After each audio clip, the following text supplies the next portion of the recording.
Hello സുഹൃത്തുക്കളെ, ഞാനിപ്പോൾ ബാംഗ്ലൂരാണുള്ളത്. ഇത്രയും കാലത്തെ വർക്ക് ഫ്രം ഹോം കാര്യങ്ങളൊക്കെ കഴിഞ്ഞ് ഇപ്പോൾ പെർമനൻ്റായിട്ട് ബാംഗ്ലൂരേക്ക് തിരിച്ചു വന്നിരിക്കുകയാണ്. ഞാനിപ്പോൾ ബാംഗ്ലൂർ ഇലക്ട്രോണിക് സിറ്റിക്ക് അടുത്ത് ഹൊസൂർ റോഡിൽ ഉള്ള ഒരു ജെയിൻ ടെമ്പിളിലാണ് ഉള്ളത്.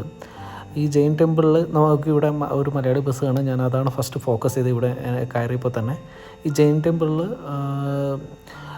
അധികം ആൾക്കാരൊന്നും ഞാൻ കണ്ടില്ല. ഒരു 10-17 വർഷത്തെ പഴക്കമുള്ള ഒരു ജെയിൻ ടെമ്പിളാണിത്. ഇതിൻ്റെ ഭംഗി കണ്ടിട്ട് ഞാൻ വെബ് വഴി കണ്ടിട്ട് സെർച്ച് ചെയ്തിട്ടാണ് ഇതിൽ കയറിയിട്ടിരിക്കുന്നത് അപ്പോൾ ഇവിടെ എല്ലാവരും അലോ ചെയ്യുന്നുണ്ട്. വന്നപ്പോൾ അധികം ആൾക്കാരൊന്നും ഉണ്ടായിരുന്നില്ല, വളരെ കുറച്ച് പേരെ ഉണ്ടായിരുന്നുള്ളൂ. അപ്പോൾ കാണാൻ നല്ല ഭംഗിയുണ്ട്. ഒരു വൈകുന്നേരം അസ്തമയത്തോടു കൂടിയാണ് ഞാൻ എത്തിയിട്ടുണ്ടായിരുന്നത് ഇവിടെ. അപ്പോൾ ജെയിൻ ടെമ്പിളിൽ സാധാരണ നമ്മൾ കാണുന്നതിനേക്കാളും കുറച്ചുകൂടെ ഭംഗിയായിട്ടും ഉള്ള മാർബിൾ വർക്കൊക്കെ ചെയ്തിട്ടുള്ള ഒരു ജെയിൻ ടെമ്പിളാണ് ഇത്.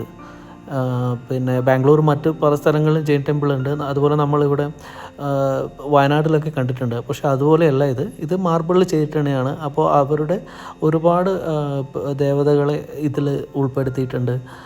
നമ്മുടെ ഇതിൽ ഗണപതിയെ ഞാൻ കണ്ടു, അതുപോലെ ഒരുപാട് ദേവിമാരെ ഞാൻ കണ്ടു.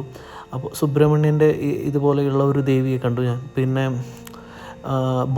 ബുദ്ധൻ്റെ 2 രൂപങ്ങളുണ്ടായിരുന്നു. പിന്നെ അതുപോലെ ഇവരുടെ ദേവനായ അവരുടെ ഒരു ഇതാണ് മെയിനായിട്ട് ഇതിൽ വെച്ചിരിക്കുന്നത്. അതുപോലെ ഗുരുക്കന്മാരുടെ ഒരുപാടുണ്ട്. അത് വെച്ച് കഴിഞ്ഞാൽ നമ്മുടെ ഹിന്ദുസിലെ ഇപ്പോൾ സിദ്ധ യോഗികൾ എന്നൊക്കെ പറയും. അതുപോലെ ഇവരുടെ ഓരോ യോഗി സ്ഥാനങ്ങൾ വേണമെങ്കിൽ പറയാം. അതുപോലെയുള്ള യോഗി സ്ഥാനമാണ് ഈ കാണുന്നത്.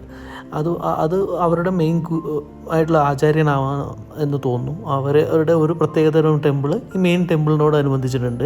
അതുപോലെ നമ്മൾ ഹിന്ദു ക്ഷേത്രങ്ങളിൽ കാണുന്ന പോലെ താഴികക്കുടങ്ങളുണ്ട്, കൊടിമരങ്ങൾ കണ്ടു, അതുപോലെ 2 ശ്രീകോവിൽ കണ്ടു. അതുപോലെ തന്നെ നല്ല ഭംഗിയായിട്ടുള്ള ശില്പകലയാണ് ഇതിൻ്റെ അകത്തുള്ളത്. അതുപോലെ വളരെ നീറ്റാണ്, നല്ല സുഗന്ധം പരത്തുന്ന ശ്രീകോവിലുകളാണ്. പിന്നെ അതുപോലെ നമുക്ക് എല്ലാത്തിനുമുള്ള സൗകര്യമുണ്ട് ഈ ക്ഷേത്രത്തിൽ. ചുറ്റുപാടുമായിട്ട് നമുക്ക് വൃത്തിയായിട്ട് നമ്മുടെ ചെരുപ്പൊക്കെ വെച്ച് കാലമൊക്കെ കഴുകി നല്ല നീറ്റായിട്ട് അമ്പലത്തിൽ കയറി പ്രാർത്ഥിച്ചിട്ട് വരാൻ പറ്റുന്ന ഒരു അന്തരീക്ഷമാണ്. കൂടുതൽ